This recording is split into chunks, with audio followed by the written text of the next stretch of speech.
Hi all! Welcome to Having Fun Planning Effective, Engaging Events for Your Brewery. This is part of the Craft Beer Professionals Fall Virtual Conference, which I'm sure you know.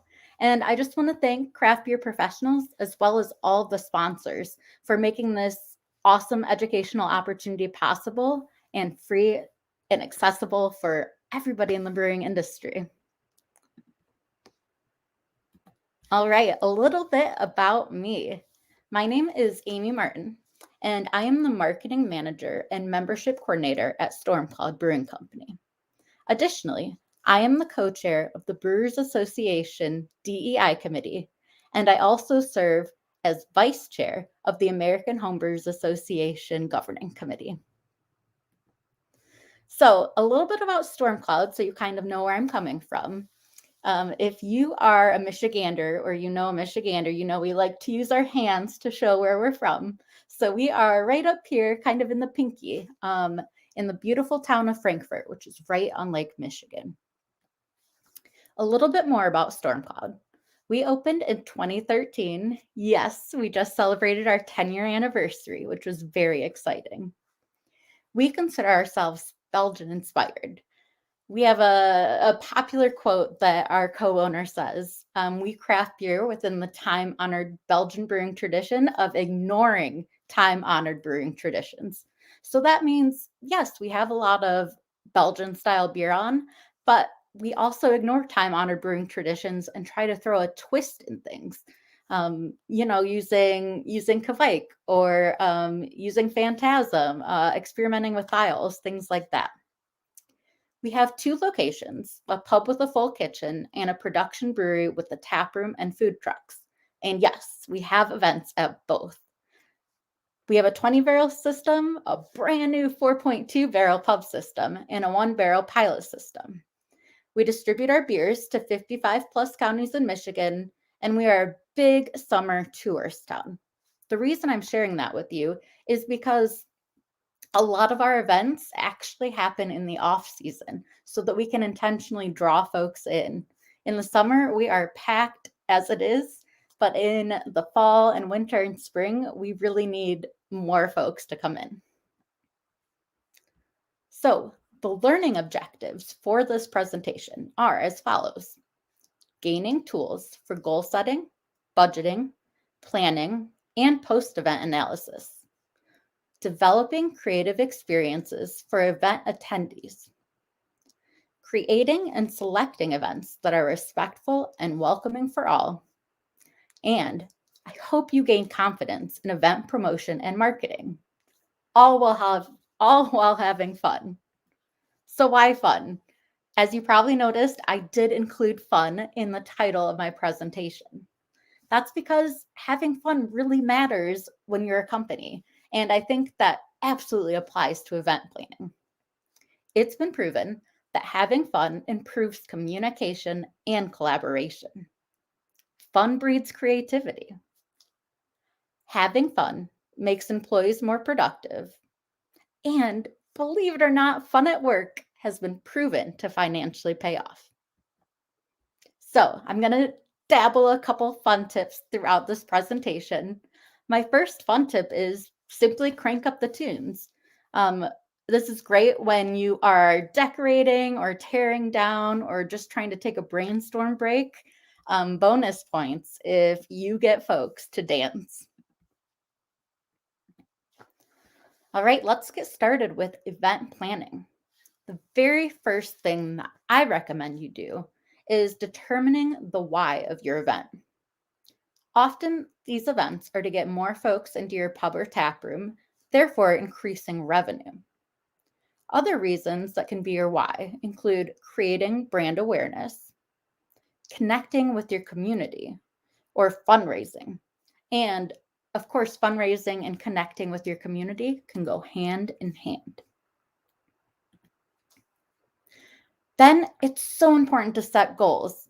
I think that when we first started, and I've seen other people do this, is they don't really set concrete goals for why they're having the event. It's just kind of, let's do an event. So I'm sure many of you are aware of SMART goals, and I think that it's really important to set SMART goals based on your why.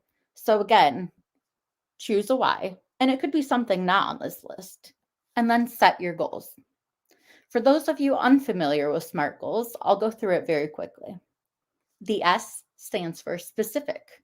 So you want your goal to be direct, detailed, and meaningful. The M is measurable.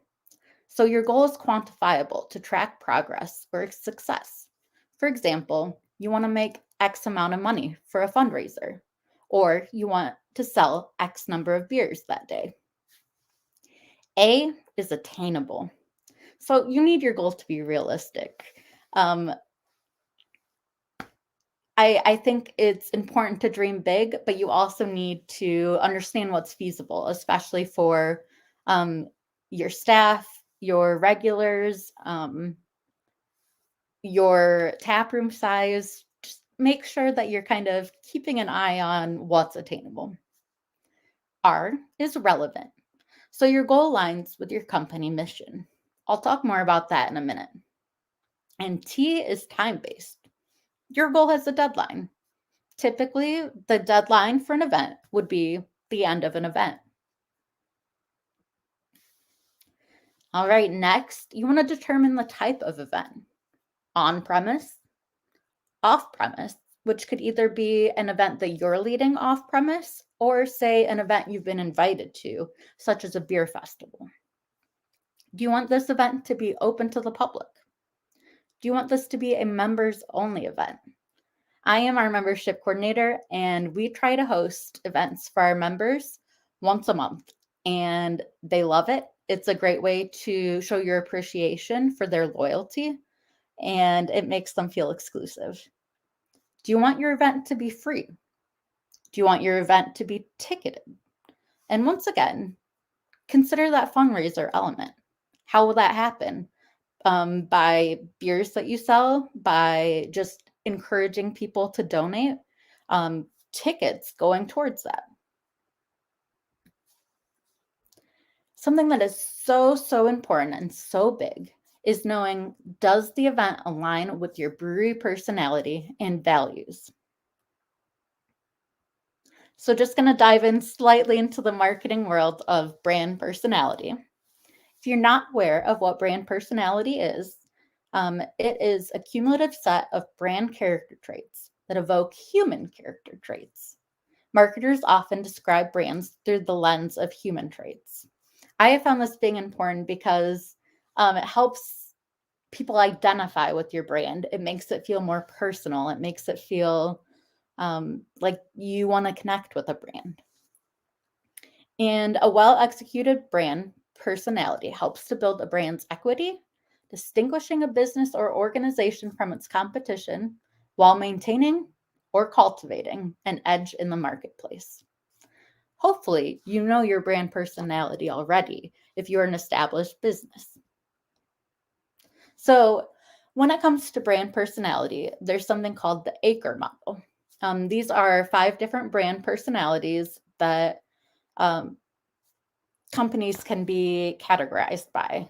Now, these are pretty great across the board, but if you don't fit into one of these specifically and you find something better for your brewery, that's great. Don't feel like you have to be trapped in a box.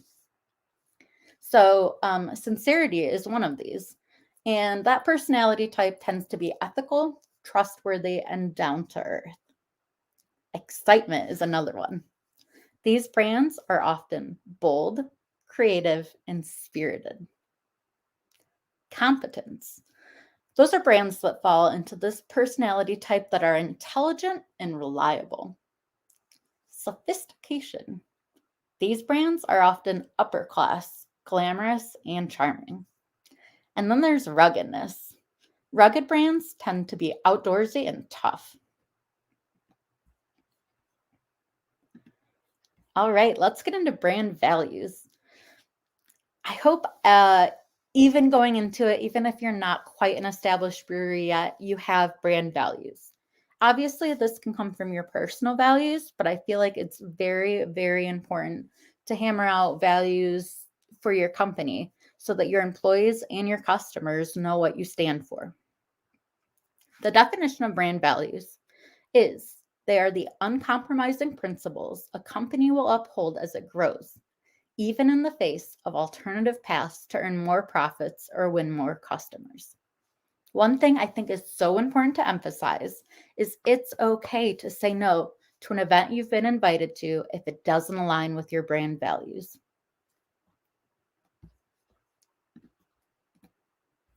All right, time for another fun tip. Meet outside of the office or workplace. It makes a world of a difference and really kind of frees your mind space and can fuel creativity if you're not meeting, where all of your desks are or where you sit every single day. Even at Stormcloud, we like to hold meetings outside when it's not the winter. Just getting that sunlight and the fresh air makes a difference. We've also rented different conference spaces that really have a fun touch, sometimes have games. And I think that helps, once again, loosen that creativity up. Okay, next, I want to share with you just some creative event ideas. We do a lot of different events at Stormcloud. I wanted to share a few of them with you, but we have a plethora more. So at the end of this presentation, I will include my email address. So please feel free to reach out if you are interested in other events that we do. One is the good old talent show. So for maybe you older TV watchers out there, you will be familiar with the Gong Show. We decided to bring back the Gong Show and host it right in our downtown pub.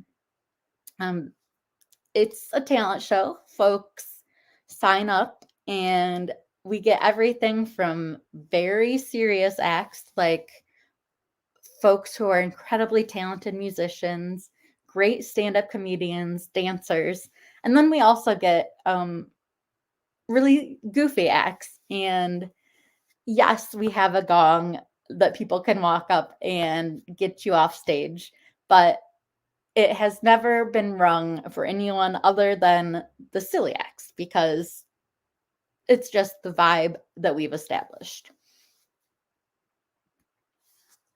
Another event that we've done is our Storywriting Contest. And we've changed the theme of the story or the required opening line every couple years. They often are influenced by our beer. We most recently did a dark and stormy story writing contest because we are Stormcloud. So all of the entrants had to write a story with 500 words or less that started with the line, "It was a dark and stormy night." Pretty classic, right? So this event seems simple, but there is a lot that goes into it. You have to spread the word and collect stories. We compose a pretty good judges panel. We get local writers, we get our librarians, we get local professors, and they really seriously take it seriously and evaluate these essays. What's great is that they are judged completely anonymously. And oh, my camera's frozen. Okay. And often we get at least one child in the top 3. And I love that because it's cool that a kid can write as well as an adult. This event is usually a fundraiser.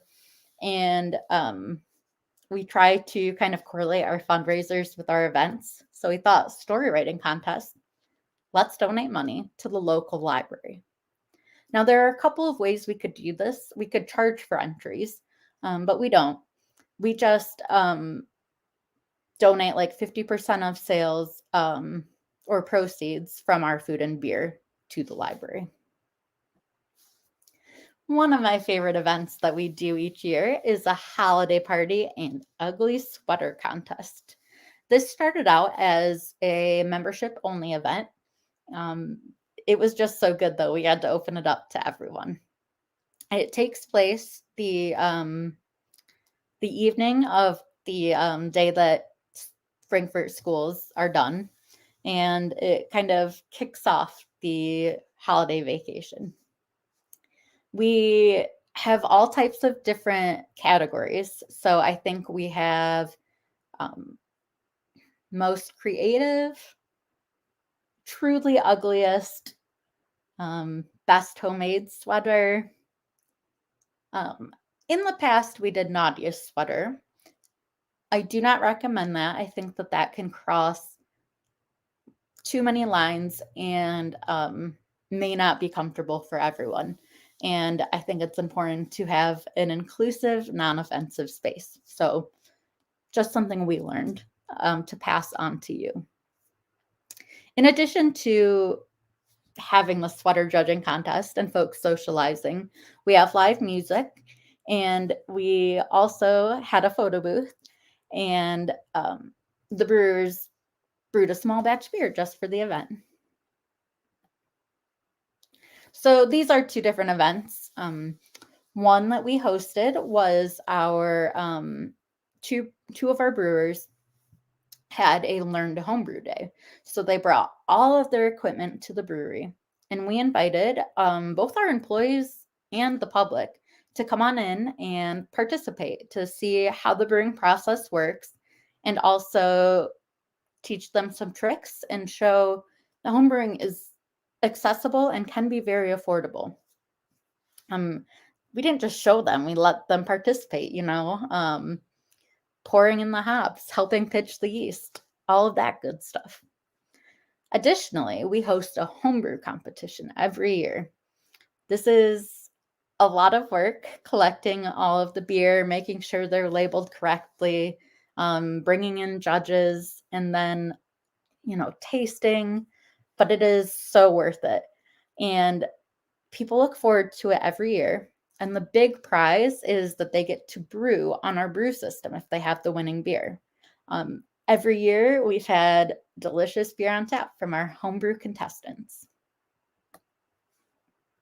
All right, this one I'm sure you've done or have considered doing or have at least heard of, and that's a beer release. So this was when we first released our Night Swimmer Stout in cans. So once it started being distributed, we had brewed it many years before, but the fact that it was like the perfected recipe that we want to send into the world, we made a big deal of it. In the top left photo, you'll see me sitting at a table. We handed out free swag, necklaces, stickers. We had a couple prize drawings. Behind that, you can see we handed out night swimmer cups to the first 20 people in the door, t-shirts, sunglasses. It is an investment, but it can be worth it because it helps support your brand and gets people excited about it. If people are talking about how much fun they had at this beer release party, it's going to make others want to come and check out your beer. We also make a big deal about the tapping of the beer. We had cowbells, people cheered. It was all standing room only. It was pretty phenomenal. Decorations are a plus. Let's see what else. Really pushing that they are getting the freshest can straight off the canning line was also a very appealing thing about this party. This is our food and beer pairing events. So I am fortunate enough to often be the one that runs these as Stormcloud's beer educator.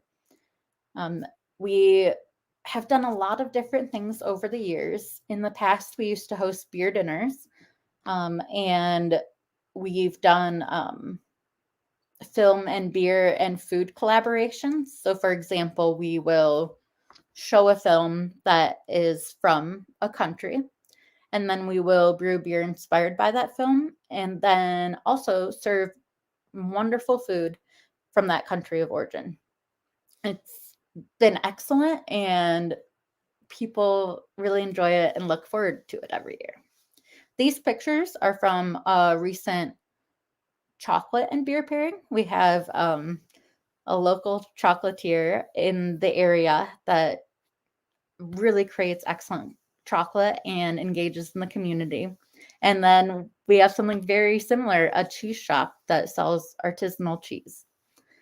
I think with these events, yes, you could just serve the food and the beer, but I think kind of classing it up, putting decorations is great. Again, in the upper left-hand corner, you can see our fermenters in the back. You can get creative with your event space. You don't just have to use the dining room or the tap room. We put on events in our brewery space and also in our barrel room, and it draws people in like crazy, more than just a normal event in your tap room. People kind of like that behind the scenes look. So this is important. Originally, I was planning on kind of researching every state for legalities of events, but I realized that was a lot and it would be boring for people probably to sit through all 50 states. But I do want to emphasize you need to research and understand the legalities of events, especially if they involve alcohol in your area. Some of this, I know homebrew clubs around here will meet at breweries, but I know that in every state that is not legal. So make sure you look into that. Additionally, some states you can't give away discounted beer, so look into that. This is also important if you're hosting your event off premise. Make sure you have the right permits, the right alcohol license. If you are using a specific location, they may have vendors that they have partnerships with that you are required to use. So once again, I highly, highly, highly recommend researching and understanding the legalities of your events in your area. All right, so planning your event. This is what it's all about, right? So first of all, you want to calculate your budget. I know at Stormcloud, we have a specific budget set aside for the events for the year. If this isn't something you've done yet, you still need a budget for a single event. So work with ownership, work with management, work with the leadership team, and figure out how much you want to spend and on what. Figure out what your priorities are, and put more money towards that. And when budgeting, remember that you have a lot of free assets available to you. You already have a space, more than likely. You already have a draw of phenomenal high quality beer. And you hopefully already have some marketing channels, even if that's as simple as social media. Next, you want to determine if the event will be planned solely by you or, your company brewery, or if you want to hire an outside event planner. At Stormcloud, I think that we have done only things planned by us. Part of that is we are fortunate enough to have a dedicated events coordinator on our staff. She, has the time and the capacity to really work on these events. If you are a smaller brewery or one that maybe just doesn't have that position as an option, you may want to look into hiring an outside event planner. Or even if it's a fundraiser, perhaps the nonprofit you're raising funds for has an event planner and you can coordinate with them. I think that it is essential to use event planning tools. It doesn't matter if they're high tech or not, but you need some way to keep track of your planning. These can include master calendars, banquet sheets, and event planning software. And I'll get a little more into that in a minute. So you also need to set a deliverables timeline and schedule. So basically, what do you need and by when? When do you need to know? When do the brewers need to know what beer needs to be brewed for this event? When does your venue need to know how many people will be there? Things like that. All right, so there are so many amazing event planning templates out there on the internet. If you Google it, you will find more than necessary. This is one example. I have some personal favorites that I think are most effective, especially for the brewery setting. Once again, I will be sharing my email at the end of this presentation, and I will be very happy to send you copies of my favorite templates. But here, I'm not sure if the font is too small for you to read. It might be on your screen, but I'll briefly go through it. There's the overview, then the coordinator information, which is really important. The template, or, once you fill it out, is something you want to share with multiple people, your managers, your vendors, lots of other people. And you want the person who's in charge, their information, including, telephone number, email. I just noticed fax is on that template. I guess if you still have a fax machine, you could put that on there. Then the event scope. So to me, that falls under the goals that we talked about. You're going to want your target audience, your messaging, your objectives. Let's see what else. The task checklist. That is so important. And once you come up with a checklist, you need to assign who's going to do it. And then if you are the person that's coordinating it, really follow up with those people. And you may have to give them some encouragement to get it done.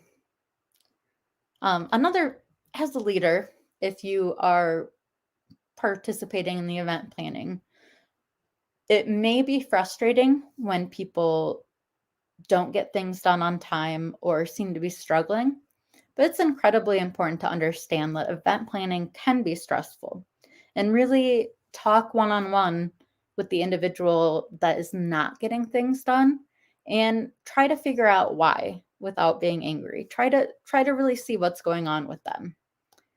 Another point I want to make about tasks is that you need to delegate. It's really hard sometimes to let go of the reins and trust other people to set things up or, visually make things the way you like. But especially if it is a larger event, delegation is key. Let's see what else is on the template. Specifications. So yeah, all of the equipment required, and the people in charge of that. And then post-event evaluation, which I'll get into in a minute. So as I said, there are a lot of templates that are available out there. Simply search them on the web. And I'm a very tactile person. I really like entering things. So I tend to use those, again, delegation, the control thing I'm not good at sometimes. But I tend to use templates. But there is a lot of free event management software out there. Keyword free. So these are just a couple that I know of. There are a lot of pros and cons to each one. If you would like kind of more of an evaluation of what the pros and cons are and how to best decide what is best for your brewery, your brewery size, your event type, etc., I'm not going to go over those right now, but I have more information. And if you are interested, please, please, please email me. So the couple that I wanted to share are NTask, Monday.com, Wild Apricot, Airtable, Social Tables, and Slack. Again, these have a lot of pros and cons, and it really depends on what your personal brewery needs out of it.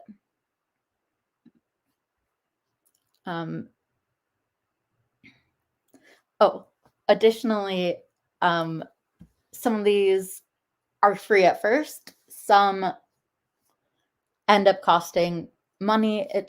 Some have just free trials. So you'll also want to look into that. And I can give you more information. I've done a lot of research on it. So if you don't have time to do that, but have time to send me an email, I'll send information your way. Time for another fun tip. Plan during happy hour. Obviously, do this responsibly. You don't want to be completely drunk while planning things, because that can get sloppy. That will be ineffective. You'll regret it later. But I'm sure a lot of people who work in breweries have worked while having a beer. And this is a great way to kind of loosen up and I guess feel less pressured to be in this super professional workspace. Obviously, maintain your professionalism once again. Make sure everyone is imbibing responsibly and understands that expectation. But it does help add to the fun. Okay.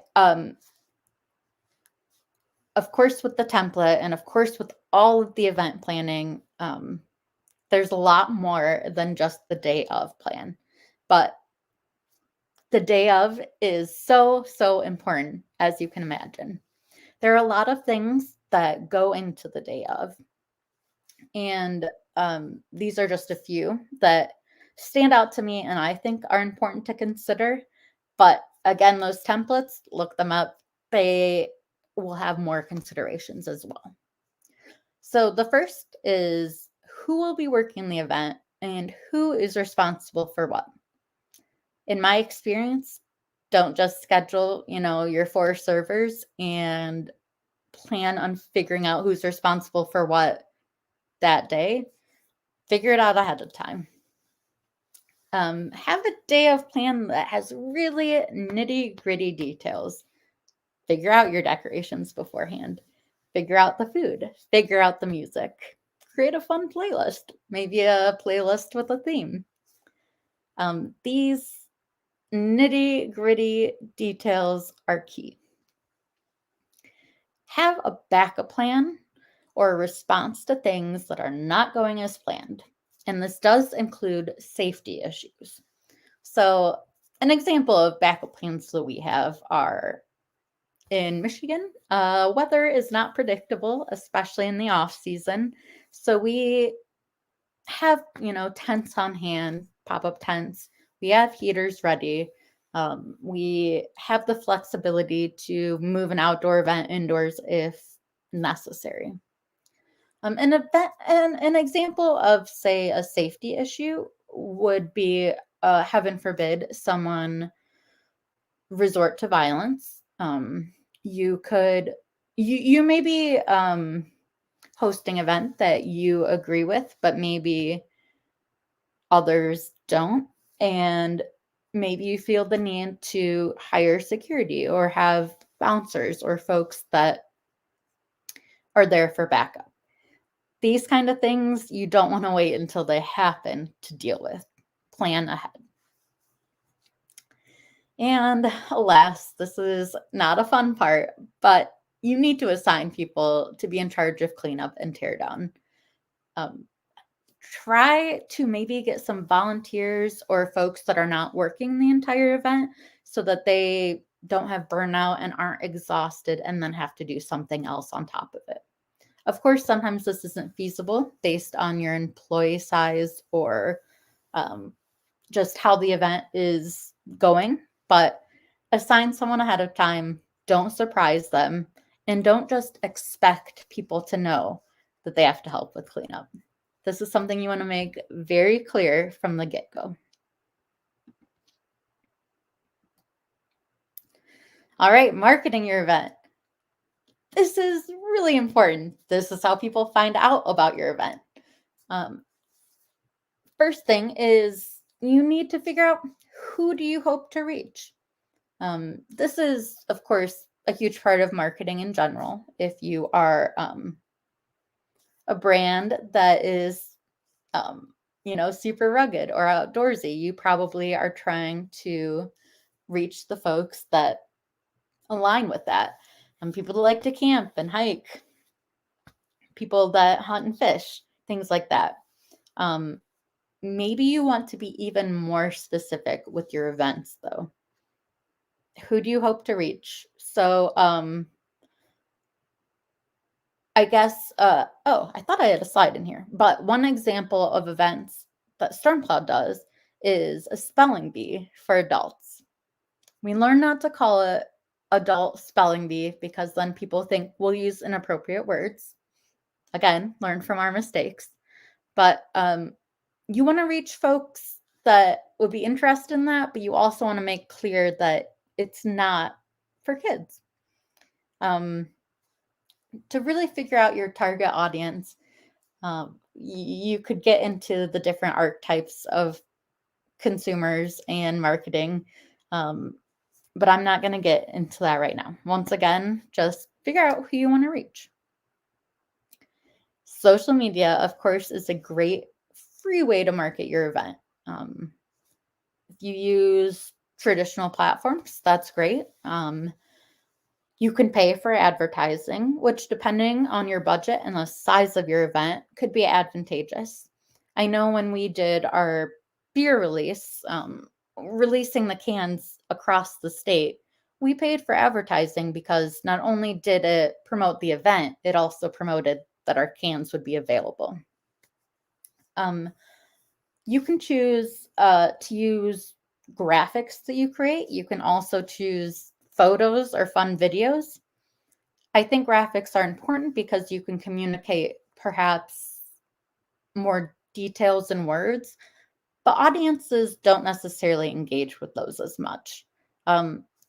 Photos of folks doing things are great. Videos, especially if they're funny, really catch people's attention and plant that memory seed for the event.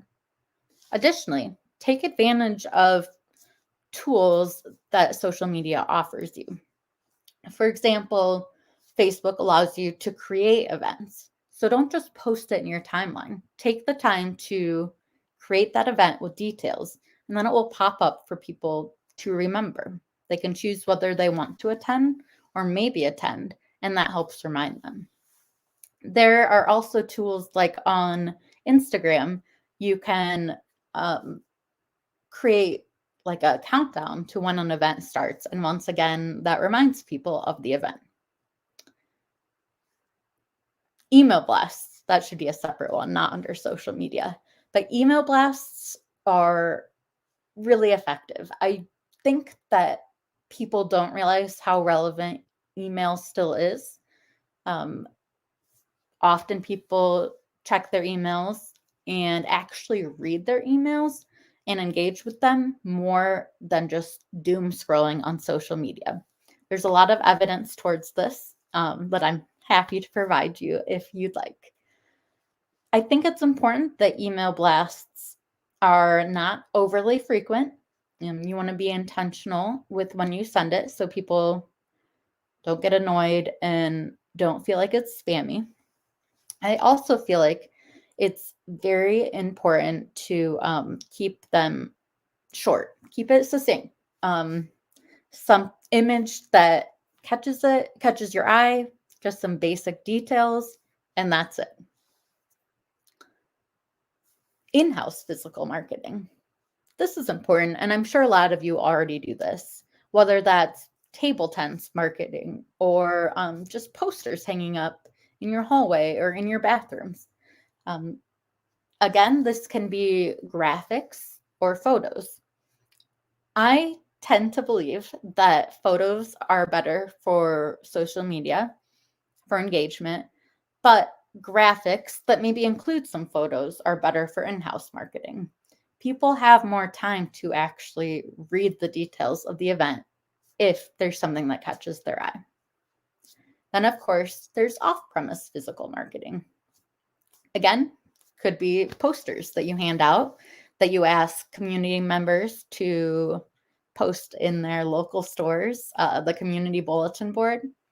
It could also be paid advertising, say in your local newspaper, or I don't know if you want to get fancy, a billboard. Don't do that. I don't think those are that effective.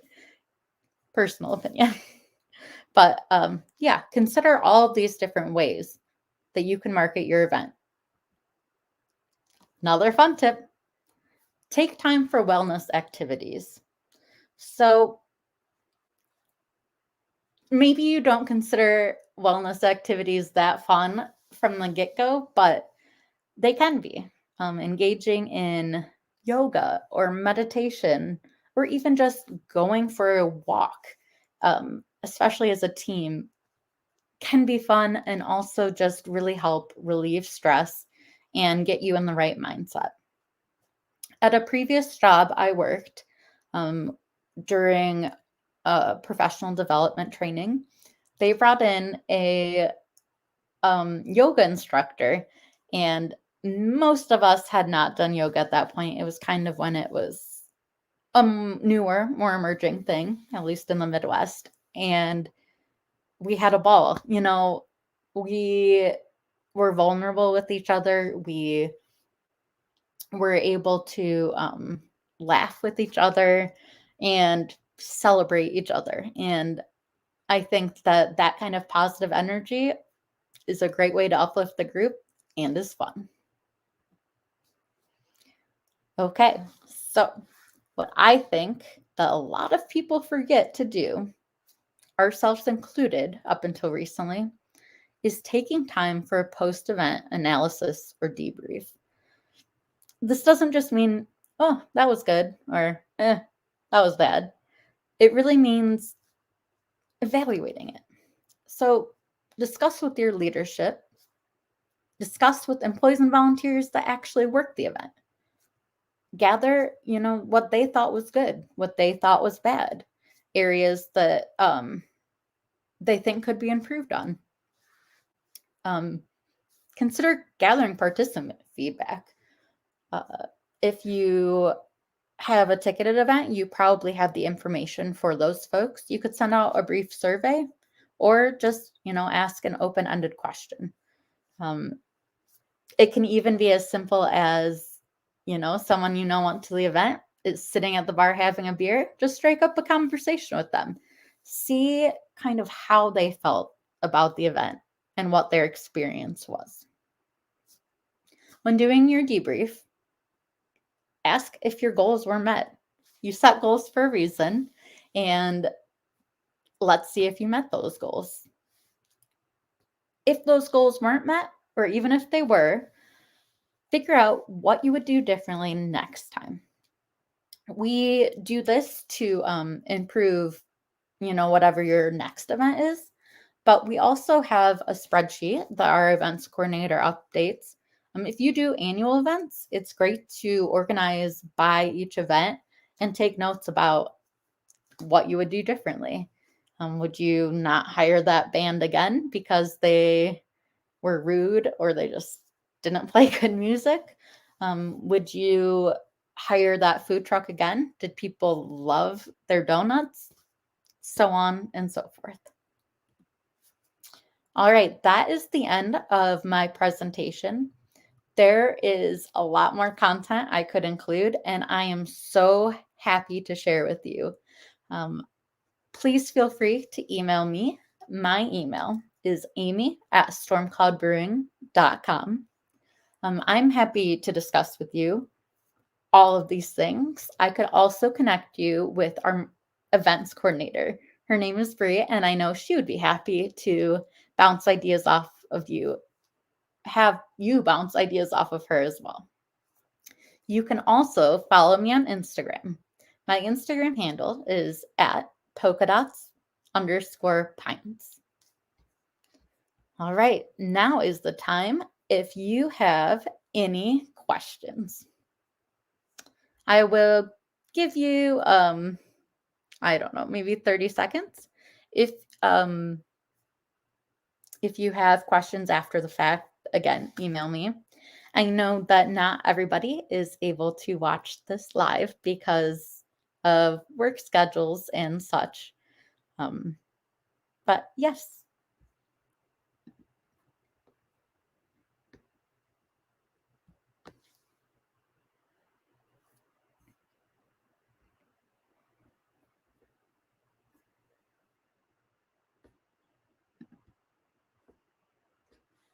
Okay, I am not seeing any live questions right now, but thank you all for coming to or listening to my presentation, and thank you in general for coming to the Craft Beer Professionals Fall Virtual Conference. Again, thank you to them, and also thank you to the amazing sponsors that make this free content available to all. Cheers, everybody.